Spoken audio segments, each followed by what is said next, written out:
안녕하십니까. 저는 수도권 매립지 사례를 통해서 지역 이기주의에서 유래한 정부 간 갈등이 협의체를 통해서 어떻게 해결되었는지 설명할 3조의 발표자 홍정택입니다. 저희의 목차는 먼저 쓰레기 매립지 사례에 대해서 소개를 한 뒤 협의체의 비교의 대상이 될 분쟁조정위원회를 설명하고 협의체의 장점에 대해서 설명을 한 뒤 이를 토마스의 갈등 해결 모형에 적용시켜 설명을 하고 마지막으로 정부 간의 갈등에 대해서 제언을 하고자 합니다. 먼저 수도권 쓰레기 매립지는 서울특별시, 인천광역시, 경기도가 공동으로 사용하는 광역 수도권 쓰레기 매립지로서 1992년에 처음 매립을 시작하여 2016년에 종료될 예정이었습니다. 하지만 2016년에 포화 상태가 되지 않자 수도권 매립지 사용 연장에 대한 논의가 시작되었습니다. 그러나 인천시가 수도권 매립지 사용 종료라는 원칙을 고수하면서 인천시장과 서울시장이 공동 TF를 구성했으나 결국 합의에 이르지 못하고 지방정부 간의 갈등이 시작되었습니다. 그 후 인천시가 먼저 사자협의체의 구성을 제안을 하게 되었고 결국 서울특별시, 환경부, 인천광역시, 경기도가 참여하는 사자협의체가 구성되어 인천시의 여러 조건을 수용하게 되면서 사용 기한을 연장하게 되었습니다. 따라서 저희는 사자협의체가 갈등 조정 기제로서 어떻게 효과적으로 이러한 정부 간의 갈등을 해결하였는지 분쟁조정위원회와 비교하여 설명을 해드리도록 하겠습니다. 이 그림은 수도권 매립지를 놓고 각 당사자의 입장을 정리한 관계도입니다. 자세한 설명은 본론에서 하도록 하겠습니다. 먼저 중앙분쟁조정위원회에 대해서 간단히 설명해드리겠습니다. 분쟁조정위원회는 총 11명으로 구성되며 관할 범위는 시도 간의 분쟁, 시군구 간의 분쟁, 지방자치단체 조합 간의 분쟁을 모두 포괄합니다. 만약 분쟁조정위원회의 결정사항에 대해서 이행을 하지 않을 경우 이행명령과 대집행 그리고 대법원 제소가 가능하도록 되어 있습니다. 분쟁조정위원회의 문제점은 우선 시한이 규정되어 있지 않아서 분쟁조정 절차가 굉장히 오래 걸릴 수 있다는 점입니다. 또한 위원과 위원장에 대한 위촉 권한이 일부에게 집중되어 있어서 중립성이 우려된다는 문제점이 있습니다.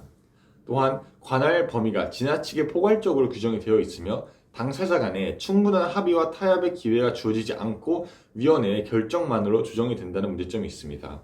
이렇게 당사자의 동의 없이 조정이 이뤄지고 조정안이 당사자에게 법적 구속력을 가한다는 점에서 지방분권, 자치분권의 가치를 훼손할 가능성이 있습니다. 경북 영주의 단산면 사례를 통해서 저희는 중앙분쟁조정위원회의 단점을 좀 더 심도 있게 살펴볼 수 있었습니다. 2012년에 영주시는 조례를 통해서 단산면의 행정명칭을 소백산면으로 변경하고자 했습니다. 그러나 단양군은 이에 대해서 반발하며 중앙분쟁조정위원회에 조정 신청을 넣었습니다. 그리고 넉 달이 넘는 검토 끝에 소백산면 명칭을 사용할 수 없도록 결국 결정이 되었습니다. 하지만 영주시는 이러한 조정안에 대해서 불복하고 결국 대법원에 제소를 하게 됩니다. 그리고 무려 4년이 넘는 심리 끝에 대법원은 소백산면이라는 이름을 사용할 수 없다는 판결을 내리게 됩니다. 이렇게 중앙분쟁조정위원회의 조정에 대해서 불복하는 사례를 통해서 저희는 조정안의 효과성이 굉장히 낮고 또한 시간을 비롯한 비용의 경제성이 낮다고 결론 내릴 수 있었습니다. 반면 협의체는 굉장히 설립이 자유롭고 진행 절차에 관한 명문 규정이 굉장히 적기 때문에 신속한 설립 그리고 합의안을 도출할 수 있는 과정도 굉장히 원활하게 작동할 수 있다고 생각합니다. 수도권 매립지의 사자협의체의 경우 이렇게 총 4개의 당사자가 참여했습니다. 인천시는 매립지 연장에 대해서 반대를 하는 입장이었고 나머지는 모두 찬성 입장이었습니다. 따라서 인천시는 수도권 매립지 관리공사를 인천시로 이관하고 폐기물 반입 수수료의 50%를 추가 징수해 인천시 특별회계로 전입하는 등의 여러 조건을 제시하였고 이것이 결국 수용되면서 수도권 매립지는 연장을 하게 되었습니다. 이렇게 사례에서 볼 수 있듯이 사자협의체는 중재자에 의존하지 않고 당사자들끼리 직접 합의를 한다는 점에서 합의 결과에 대한 높은 수용도를 보일 수밖에 없습니다. 또한 중앙분쟁조정위원회의 경우 2018년까지 무려 43%의 조정안이 불발되었습니다.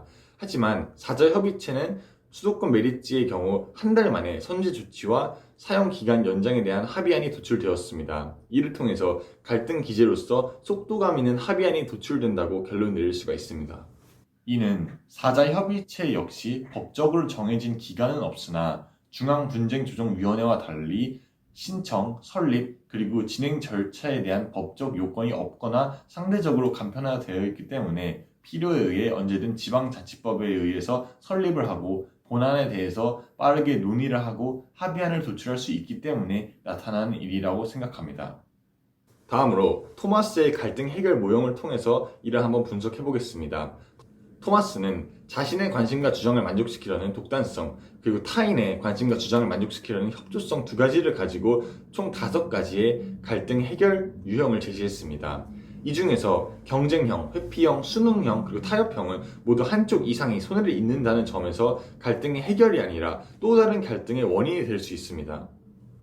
이처럼 중앙분쟁조정위원회는 소백산면 사례에서 볼 수 있듯이 영주시는 자신의 이해 충족도를 전혀 충족시키지 못했고, 반면 단양구는 모두 자신의 이해를 충족시켰다는 점에서 수능형 유형에 해당합니다.